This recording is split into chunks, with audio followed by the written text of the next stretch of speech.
Jangan lupa subscribe YouTube channel Metro TV News dan nyalakan notifikasi.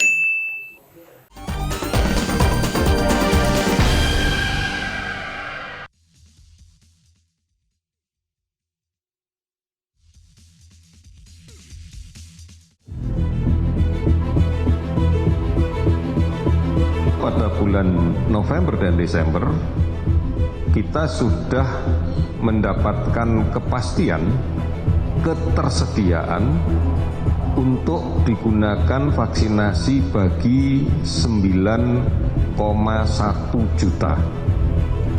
Kepastian ketersediaan masih akan sangat tergantung emergency use authority yang bisa dikeluarkan oleh Badan POM dan rekomendasi kehalalan dari Kementerian Keagama dan Majelis Ulama Indonesia. Menyangkut nanti persepsi di masyarakat, kalau komunikasinya kurang baik bisa kejadian kayak Undang-Undang Cipta Kerja. Jadi saya harapkan betul-betul disiapkan mengenai vaksin, mengenai komunikasi publiknya terutama yang berkaitan dengan halal dan haram, yang berkaitan dengan harga, yang berkaitan dengan kualitas, nanti yang berkaitan dengan distribusinya seperti apa.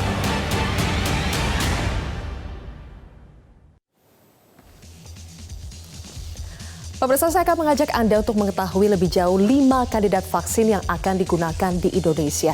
Kita akan lihat satu persatu, ada 4 vaksin yang akan didatangkan sebagai hasil diplomasi multilateral dengan sejumlah perusahaan luar negeri.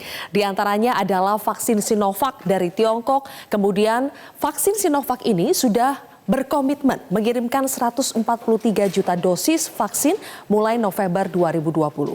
Nah, yang kedua adalah Sinopharm. Ini juga masih dari Tiongkok, tapi ada kerjasama dengan G42, Uni Emirat Arab yang juga sudah berkomitmen untuk mengirimkan 65 juta dosis vaksin mulai November 2020. Yang ketiga masih dari Tiongkok adalah CanSino yang akan mengirimkan 15 hingga 20 juta dosis vaksin mulai November. Selain dengan Tiongkok, pemerintah juga bekerja sama dengan perusahaan asal Inggris, yaitu AstraZeneca. Perusahaan ini berkomitmen mengirimkan 100 juta dosis vaksin mulai Maret 2021.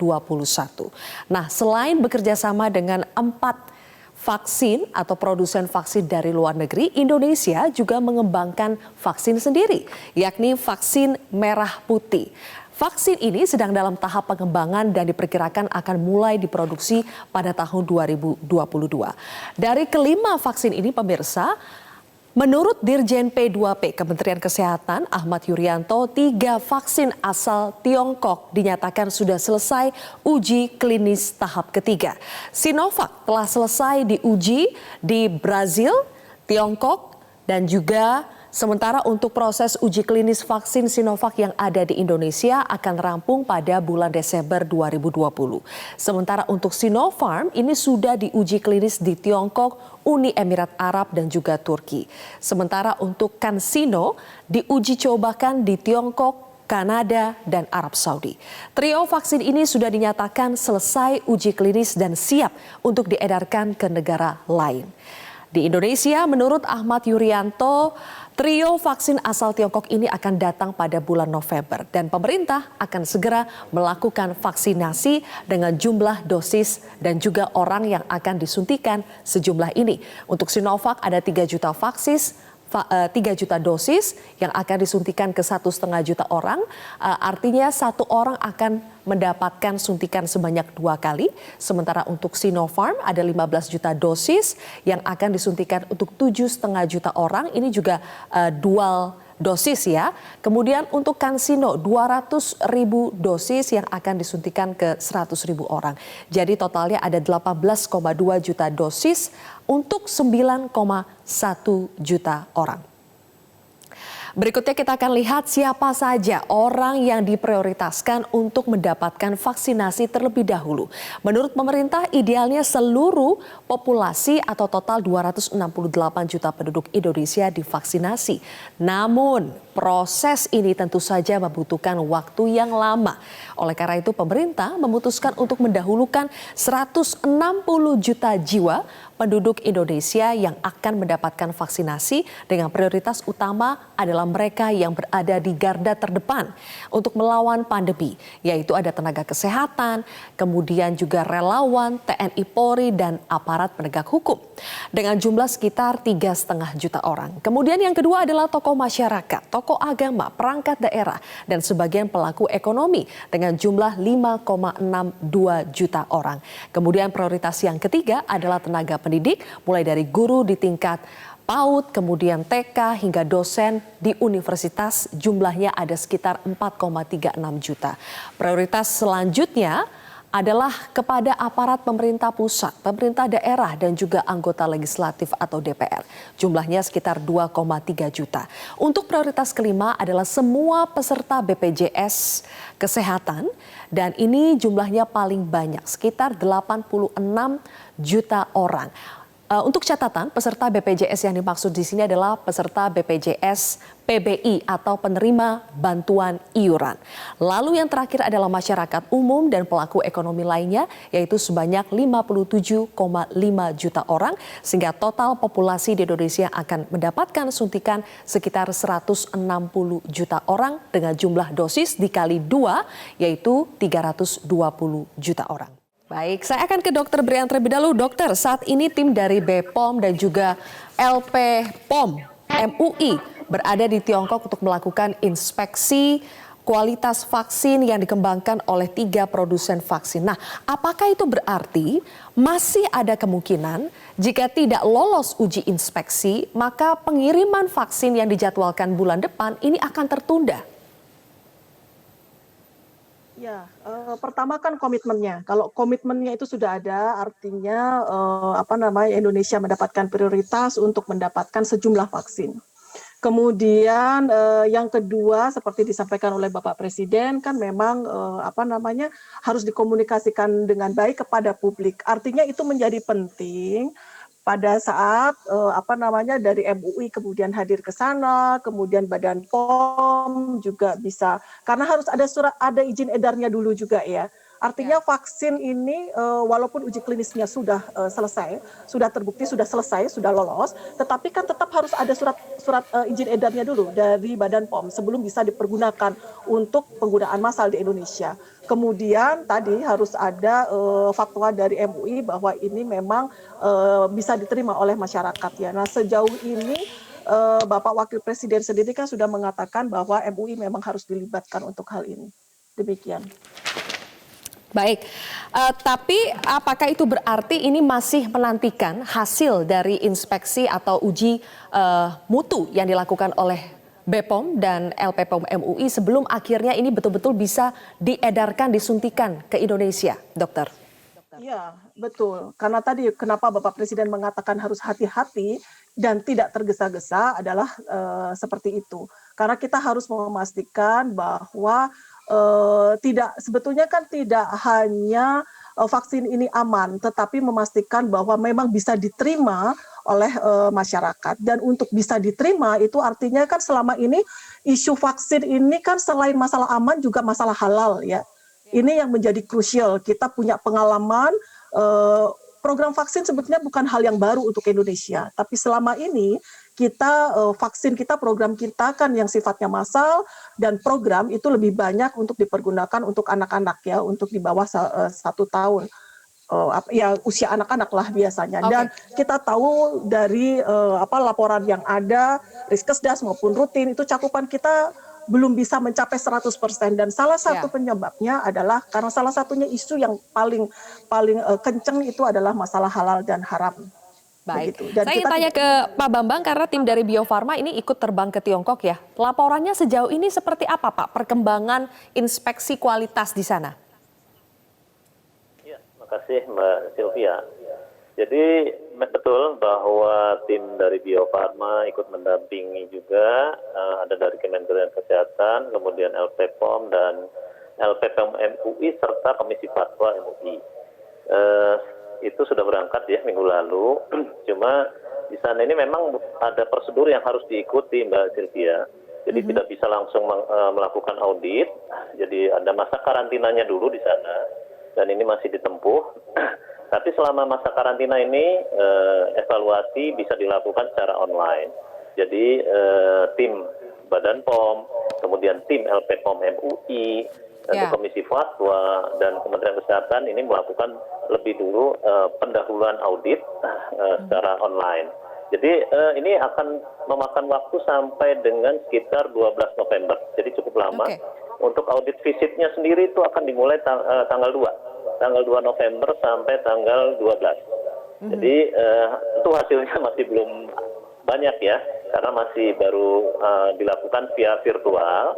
Nanti untuk inspeksi langsung berarti, Pak, itu akan dilakukan. Kalau misalnya nanti November. audit fisiknya sudah selesai, apakah nanti hasilnya langsung ketahuan dan itu bisa langsung diputuskan? Jadi atau tidaknya ini 9,1 juta orang disuntikan pada bulan November? Ya. Jadi nanti kan yang melakukan audit dari Badan POM, Mbak. Jadi mereka punya standar, mereka akan melihat fasilitas, proses produksi, kualitas. Jadi itu nanti akan dilakukan lebih dulu evaluasi, tidak bisa langsung. Kalaupun nanti ada kekurangan, ada yang harus ditindaklanjuti, tentu nanti dari Sinovac, Sinopharm maupun dari CanSino itu harus melakukan tindak lanjut untuk memperbaiki kekurangannya. Jadi memang tidak langsung saat itu juga diputuskan. Jadi nanti tentu Badan POM yang akan lebih berwenang melihat hasil uji ini, hasil kunjungan ini, visit ini, audit. Oke, selanjutnya ke Pak Tri, apakah langkah pemerintah sejauh ini untuk mengembangkan vaksin baik itu di dalam negeri maupun di luar negeri terkesan terburu-buru, tergesa-gesa, atau menurut Anda semuanya prosedur sudah dijalankan dengan baik oleh pemerintah? Boleh dijawab nanti, Pak Tri, kita harus jeda terlebih dahulu. Pemirsa Prime Talk akan kembali. Vaksin ini saya minta jangan tergesa-gesa, karena sangat kompleks, menyangkut nanti persepsi di masyarakat. Kalau komunikasinya kurang baik bisa kejadian karena Undang-Undang Cipta Kerja ini. Jadi saya harapkan betul-betul disiapkan mengenai vaksin, mengenai komunikasi publiknya terutama yang berkaitan dengan halal dan haram, yang berkaitan dengan harga, yang berkaitan dengan kualitas, nanti yang berkaitan dengan distribusinya seperti apa. Siapa yang pertama disuntik terlebih dahulu, kenapa dia, harus dijelaskan betul kepada publik. Proses-proses komunikasi publik ini yang harus disiapkan, hati-hati disiapkan betul. Siapa yang gratis, siapa yang mandiri, dijelasin betul, harus detail. Ini jangan sampai nanti dihantam oleh isu, dipelintir, kemudian kejadiannya bisa masyarakat demo lagi, karena sekarang memang masyarakat pada posisi yang sulit. Saya ingin bertanya kepada Pak Tri Yunis Miko Wahyono, epidemiolog Universitas Indonesia. Pak Miko, apakah langkah pemerintah untuk mengembangkan vaksin, baik itu proses audit yang dilakukan di luar negeri saat ini, kemudian uji klinis tahap 3 yang dilakukan di dalam negeri, tapi kita tahu sudah ada jadwal bahwa bulan depan akan mulai disuntikan. Apakah semua proses itu terkesan terburu-buru sehingga mengkhawatirkan? Atau menurut Anda sejauh ini pemerintah sudah menjalankan semua prosedur dengan baik? Oke. Jadi biasanya obat atau vaksin itu diproduksi mulai dari uji kimia, uji biologi, uji klinik fase 1, fase 2, dan fase 3 itu selesainya 2 tahun atau lebih, bahkan sampai 4 tahun. Jadi pada pandemi ini untuk COVID, vaksin dipercepat, bahkan produksinya kurang dari 1 tahun. Dari uji kimia, uji biologi, dan uji klinik fase 1, fase 2, dan fase 3. Jadi ini memang kondisinya berbeda begitu. Tidak normal pada kondisi pandemik, itu harus dipercepat karena kerugian ekonomi dunia, bahkan dunia begitu hancur ekonominya dan memang dibutuhkan pemulihan, baik itu pemulihan ekonomi maupun pemulihan kesehatan. Jadi kuncinya memang dipercepat. Nah sekarang bagaimana penyiapannya, apakah tergesa-gesa? Jadi menurut saya kalaupun sudah ada, jangan tergesa-gesa. Seperti kata-kata Presiden tadi, mari kita siapkan masyarakatnya. Mari kita siapkan roadmap. Saya tahu Kemenkes sudah membuat roadmap vaksinasi, begitu siapa yang dapat, siapa yang memberikan, begitu, dan bagaimana pemberiannya. Jadi itu harus dibuat roadmapnya sampai nanti 270 juta kalau bisa divaksinasi, bahkan minimal 100 sampai 200 juta bahkan divaksinasi. Dan ini diberikan 2 dosis atau double dose. Jadi bukan satu kali. Jadi harus benar-benar hati-hati diberikan bahwa ini akan dapat 2 dosis. Kalau 1 dosis tidak akan meningkatkan daya imunitas. Jadi kepada masyarakat benar-benar disosialisasi. Menurut saya kalau auditnya akan selesai bulan November, maka sosialisasinya dibutuhkan 1 bulan. Jadi Desember untuk sosialisasi. Kalau mau jadi diberikan November masih juga terlalu cepatkah, Pak Miko? menurut saya terlalu cepat. Karena auditnya saja baru selesai tanggal 21 November.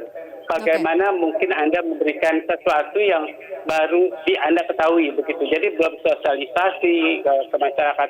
Kalau bisa akhir Desember 2020. Saya ingin tanya ke Dr. Brian, kalau kata Pak Miko masih terlalu cepat kalau misalnya suntikannya diberikan pada bulan November. Sementara tadi Presiden juga menekankan agar komunikasi publik betul-betul dilaksanakan dengan baik supaya tidak terjadi disinformasi di tengah masyarakat. Bagaimana Dr. Brian menjawab itu? Kalau membaca di grand design, di roadmap-nya, itu memang sebetulnya dimulainya di Desember ya. Kalau saya melihat di penjadwalannya Desember 20 Desember 2020 itu baru mulai ya. Artinya ada kemungkinan dipercepat jika tadi hal-hal tadi itu saya nggak tahu mungkin situasinya kemudian dimungkinkan untuk itu. Tetapi kalau dari grand design-nya memang Desember kita baru mulai. Nah, kalau tadi merespon yang disampaikan oleh Pak Miko bahkan Desember terlalu cepat, Desember harusnya dipergunakan untuk sosialisasi. Saya sepakat untuk hal itu, tetapi juga harus melihat kriteria siapa saja yang berhak untuk mendapatkan menjadi prioritas untuk mendapatkan vaksin ini. Bisa saja kan maksudnya untuk golongan tertentu, misalnya di garda terdepan tenaga medis itu mungkin sosialisasi kepada kelompok ini relatif waktunya lebih singkat dibandingkan kepada masyarakat.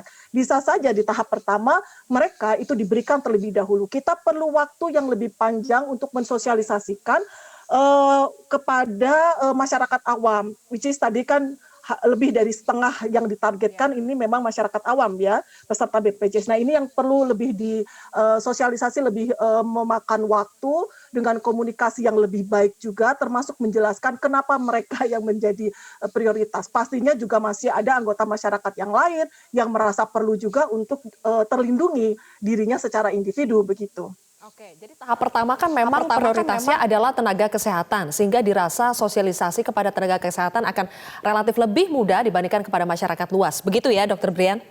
Iya. Oke, saya ingin sekarang berbicara soal uji klinis vaksin Sinovac yang dilakukan di Indonesia. Ini kan diperkirakan baru selesai bulan Desember tahun ini. Sementara vaksin Sinovac akan segera disuntikan ke masyarakat luas katanya bulan depan. Meskipun tadi Ibu bilang di grand design-nya masih bulan Desember. Nah, penjelasannya seperti apa? Apakah memang tidak perlu menunggu uji klinis di Indonesia selesai, cukup dengan izin penggunaan darurat atau emergency use authorization dari BPOM atau bagaimana? Tahu saya ini seharusnya yang lebih paham ini ahli vaksin ini untuk menjawab ini ya. Tetapi setahu saya memang kita harus menunggu sampai selesai uji klinis 3 ini.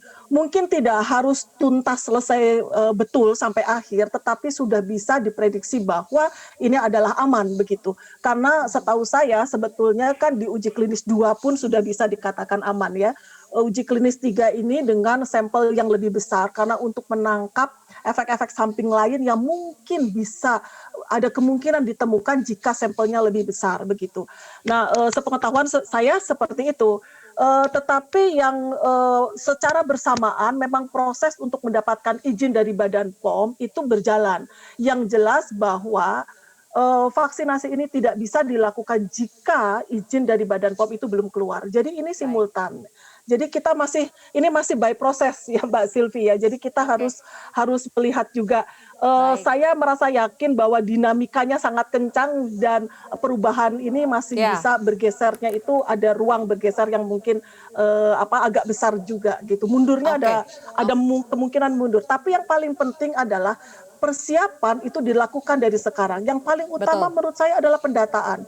Saya tahu kawan-kawan di Puskesmas sekarang sudah mulai mendata siapa saja masyarakat yang eligible untuk mendapatkan vaksin ini. Mereka yang usianya rentangnya antara 15 Dr. Brian, berikutnya kita akan berbicara lebih jauh soal persiapan apa saja yang harus dilakukan untuk bisa betul-betul nanti ketika vaksinnya dinyatakan uji klinisnya lolos, supaya betul-betul bisa langsung disuntikan, apa saja yang harus dilakukan. Tapi sebelum itu saya ingin ke Pak Bambang. Pak Bambang mungkin bisa bantu menjelaskan karena Bio Farma kan sekarang bersama dengan Unpad sedang mengadakan uji klinis fase 3. Bagaimana sejauh ini perkembangannya dan apakah betul ini akan selesai di bulan Desember? Ya, jadi saat ini mungkin update terakhir pertanggal 16 Oktober Jumat lalu ya, artinya sudah tuntas 1.620 relawan ini mendapatkan penyuntikan. Jadi karena 2 dosis, jadi ini yang 1.620 sudah selesai semua Mbak disuntik, dan ada sekitar 1.074 yang mendapatkan dosis kedua. Nah, ada kemudian yang 671 relawan itu sudah diambil darahnya.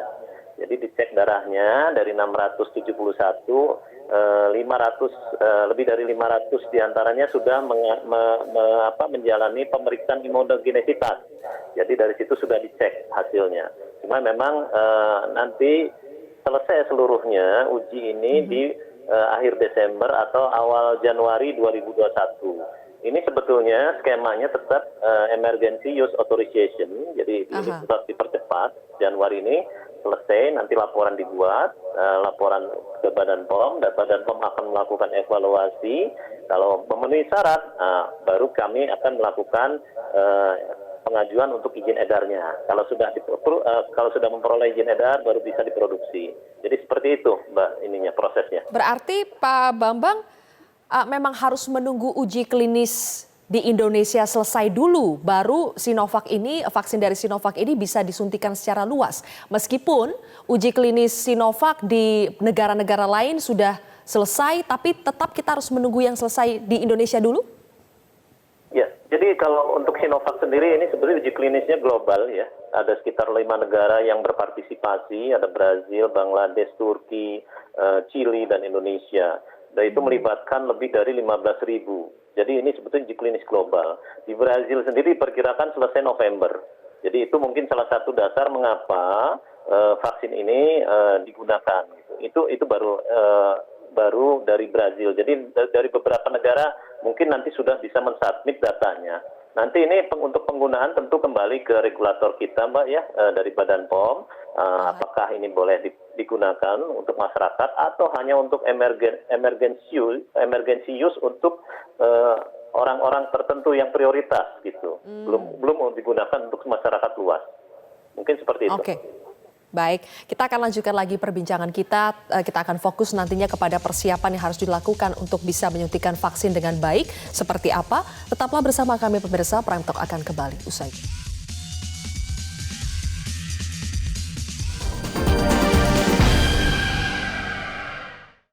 Kembali lagi bersama kami di Prime Talk. Pemirsa, saya ingin ke Pak Miko lagi. Pak Miko, bagaimana supaya proses distribusi vaksin nanti bisa berjalan dengan cepat tapi juga tepat sasaran? Apa yang harus dilakukan oleh pemerintah? Ya, jadi pemerintah harus punya roadmap-nya gitu. Jadi pertama siapa yang mendapat sekarang ini gitu. Yang pertama, yang kedua, yang ketiga begitu. Apalagi kalau dengan emergency use of authorization, itu siapa yang akan dapat dengan emergency use of authorization. Jadi harus clear begitu. Apakah hanya petugas kesehatan mendapat yang 9,7 juta unit, 9,1 juta dosis begitu. Kemudian siapa lagi yang akan mendapat dosis yang pertama itu, yang 9,1 juta dosis begitu. Nah, kemudian yang kedua siapa yang akan memberikan begitu. Kemudian logistiknya seperti apa? Siap kemudian mengirimkan kalau petugas kesehatan kan seluruh Indonesia. Jadi harus dikirim ke seluruh Indonesia lewat mana, dengan apa, kemudian kapan pelaksanaannya, itu harus detail, semua rencananya harus matang dengan 9,1 juta dosis tersebut. Ya. Kemudian yang kedua kapan begitu. Jadi yang kedua pun harus dijadwalkan begitu. Yang kedua kapan, logistiknya bagaimana, siapa saja yang dapat, siapa yang memberikan, swasta atau negeri begitu. Kemudian bayar atau tidak itu juga harus benar-benar dipikirkan begitu. Okay. Kemudian yang ketiga juga begitu, dijadwalkan siapa memberikan, logistiknya bagaimana, kemudian bayar atau tidak, dan semuanya dalam rencana yang matang begitu, kira-kira begitu. Langsung dijawab oleh Dr. Brian, bagaimana itu, siapa yang diprioritaskan, kemudian kapan akan disuntikan, dan bayar atau tidak, bagaimana menjawab semua itu, Ibu? Ya, Kementerian Kesehatan kan sudah membuat juknisnya. Ya, jadi semuanya itu tertuliskan dengan jelas di dalam juknis tersebut. Nah, melanjutkan apa yang sudah disampaikan oleh Pak Miko, ini bagian dari persiapan tadi yang saya sebutkan. Jadi persiapan itu meliputi memastikan penerima manfaatnya, siapa saja, bukan hanya kriteria, tetapi siapa orangnya, itu yang disebut dengan pendataan. Dari kelompok umur tadi, setiap puskesmas itu kan sebagai pusat pembangunan kesehatan masyarakat berdasarkan wilayah. Mereka mempunyai wilayah kerja. Mereka tahu penduduk yang ada dalam tanggung jawab mereka. Mereka yang akan mempunyai tanggung jawab penuh untuk mengidentifikasi siapa yang berada di kelompok umur 15-25 tahun dengan segala macam kriterianya. Kemudian memastikan SDM pelaksananya. Siapa yang akan melakukan ini? Jumlahnya disesuaikan, harus ada rasionya kan, kapan ini akan dilakukan, kemudian berapa jumlah tenaga kesehatan yang dibutuhkan, itu bagian dari perencanaan. Kedua, berikut tadi Pak Miko sudah menyebutkan logistik. Logistik ini tidak sesederhana hanya vaksin saja, karena ada pendukung untuk imunisasinya, syringnya, safety box-nya, kemudian belum lagi kita berbicara alkohol untuk swab-nya, menghapus sebelum disuntikkan, kemudian juga cold chain-nya, rantai dinginnya seperti apa. Karena jangan lupa bahwa kalau ini akan dilakukan dalam asumsinya dilakukan di dalam roadmap itu selesai dalam waktu 1 tahun hingga Desember 2021, mentarget 160 juta penduduk. Pada saat yang sama kita masih punya program imunisasi rutin. Jadi ini kan harus disesuaikan supaya yang rutin untuk bayi itu tetap bisa berjalan. Nah, ini juga harus ada pengaturan tersebut. Kemudian yang berikutnya juga distribution plan-nya ya. Tadi Pak Miko sudah menyampaikan, kita berbicara Indonesia Raya. Vaksin diproduksi misalnya dari Bio Farma, tapi bagaimana memastikan ini juga bisa sampai ke pelosok-pelosok daerah. Kemudian itu tadi, jadi bagian dari sosialisasi itu bukan saja sosialisasi secara komunikasi publik kepada masyarakat, tetapi juga sosialisasi kepada pelaksana, kepada penyelenggara. Dan itu saya tahu sudah mulai berjalan. Di Jawa Barat paling tidak itu puskesmas-puskesmas sudah dikumpulkan, sudah diberikan sosialisasi tentang juknis ini dan mereka sudah mulai pendataan. Begitu. Ya, kembali ke masalah siapa yang menjadi prioritas, kita tahu di dalam roadmap-nya itu dibagi atas 5 kelompok ya. Jadi yang pertama itu adalah mereka yang berada di garda terdepan. Tenaga kesehatan itu hanya sebagian saja yang ada di garda terdepan, tetapi masih ada kelompok-kelompok lain yang memberikan, istilahnya mereka yang memberikan layanan publik.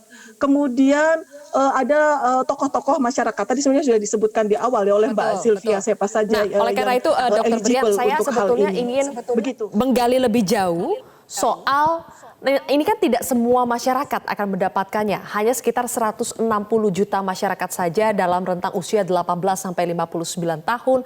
Kemudian tidak semua masyarakat juga akan mendapatkan vaksin ini secara gratis.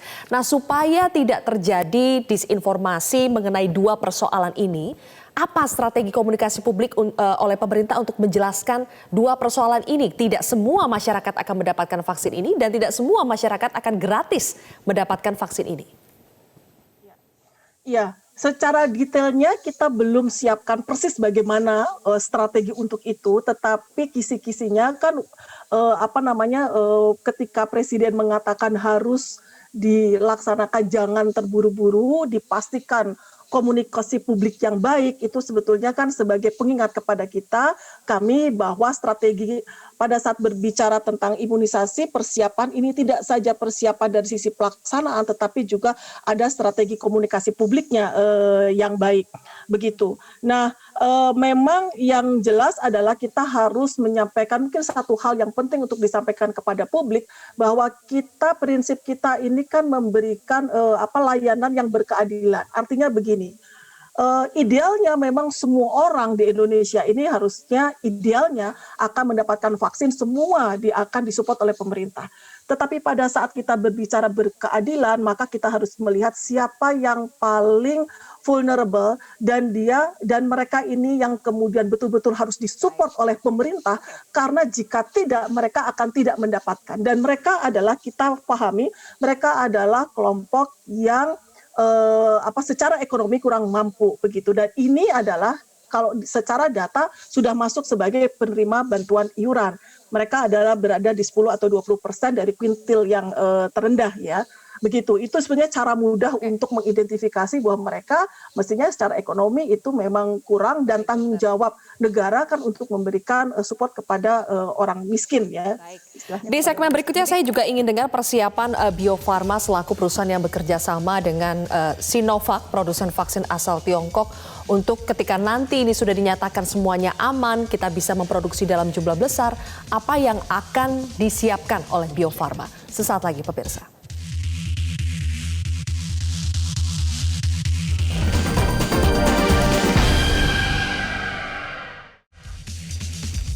Kita sudah tiba di segmen akhir Prime Talk. Pak Bambang, Bio Farma bekerja sama dengan perusahaan Sinovac asal Tiongkok untuk mendatangkan total ada 143 juta dosis vaksin COVID-19 ke Indonesia. Sejauh ini bagaimana Pak persiapannya untuk mendatangkan seluruh total dosis vaksin tersebut? Ya, sebetulnya 143 ini baru awal Mbak dari total komitmen Sinovac 260 juta. Jadi memang secara bertahap akan datang mulai dari November Desember ini sebanyak 15 tambah 3 juta ya 18. Kemudian sampai dengan Maret ada pengiriman kembali untuk diproduksi sekitar 35 juta dan 90 juta. Nanti berikutnya masih ada sekitar 120 juta karena totalnya ini ada 260 juta dosis gitu. Baik. Secara infrastruktur kami sudah siap, fasilitas kami ada 2 yang akan digunakan untuk produksi 100 juta dan 150 juta dosis. Jadi total 250 juta. Dan tentu ini tidak langsung diproduksi sekaligus ya, karena tentu perlu waktu. Yang jelas dalam 1 tahun kami bisa memproduksi sekitar total 250 juta. Kemudian secara SDM juga kami siapkan karena kami ada melakukan transfer teknologi termasuk quality control atau uji mutu dari vaksin tersebut. Jadi kami produksi tentu harus bisa juga mengujinya gitu. Nah di sini kami sudah melakukan akan didatangkan bentuknya konsentrat kemudian akan diolah lagi, diproduksi lagi oleh Bio Farma, begitu ya Pak? Ya betul sekali.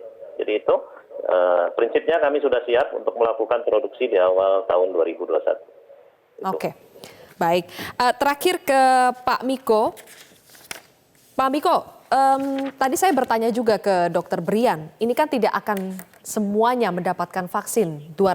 Hampir 270 juta penduduk Indonesia yang akan mendapatkan vaksin, hanya sekitar 160 juta orang dengan rentang usia 18 sampai 59 tahun. Nah, apakah itu memang cukup untuk mencapai kekebalan komunitas atau bagaimana? Ya, jadi kalau herd immunity dengan vaksin efikasi yang saya dengar vaksin efikasinya 90% begitu atau bahkan lebih. Jadi harus dibutuhkan cakupan atau yang orang yang diimunisasi adalah 80% lebih atau bahkan 90%. Jadi kalau 90% dari penduduk Indonesia itu sekitar 200 juta. Tapi yang disuntik adalah 15 sampai 59 tahun. Jadi anak yang di bawah 15 tahun tidak disuntik. Ya, karena dianggap, nah itu, apakah respon imunnya tidak menimbulkan kekebalan, apakah kemudian dia dianggap tidak berisiko, itu perlu pembuktian lagi begitu. Jadi menurut saya 160 juta penduduk yang diimunisasi belum tentu menyebabkan imunitas. Kalau itu cuma 70% atau 60% kurang begitu. Jadi bayangan saya harusnya mencapai 180 juta atau 200 juta begitu penduduk Indonesia diimunisasi. Kemudian itu baru akan menimbulkan imunitas. Nah, pada orang-orang bagian timur kan dia tinggalnya jauh-jauh begitu. Kalau tinggal jauh-jauh sih aman begitu. Nah, karena yang jauh sangat jauh ke hutan atau di pulau mungkin akan terlindungi oleh orang-orang yang tinggal di kota begitu. Jadi yang orang yang ekspos saja di kota begitu. Kira-kira begitu. Yang ekspos saja di kota.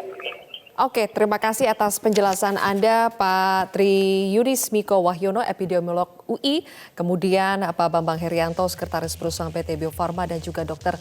Brian, tenaga ahli utama Kantor Staf Kepresidenan. Kita sangat menanti perencanaan dari distribusi vaksin dan juga terutama uji klinisnya terlebih dahulu. Harus berjalan dengan lancar dulu, betul-betul lolos semua standarisasi untuk kualitas, keamanan, dan juga kehalalan. Dan nanti kita berharap semoga proses distribusinya betul-betul bisa berjalan dengan baik. Terima kasih. Pemirsa, demikianlah Prime Talk hari ini. Saya Zilvia Iskandar, mewakili kerabat kerja yang bertugas mengucapkan terima kasih atas kebersamaan Anda. Tetaplah bersama kami di Metro TV.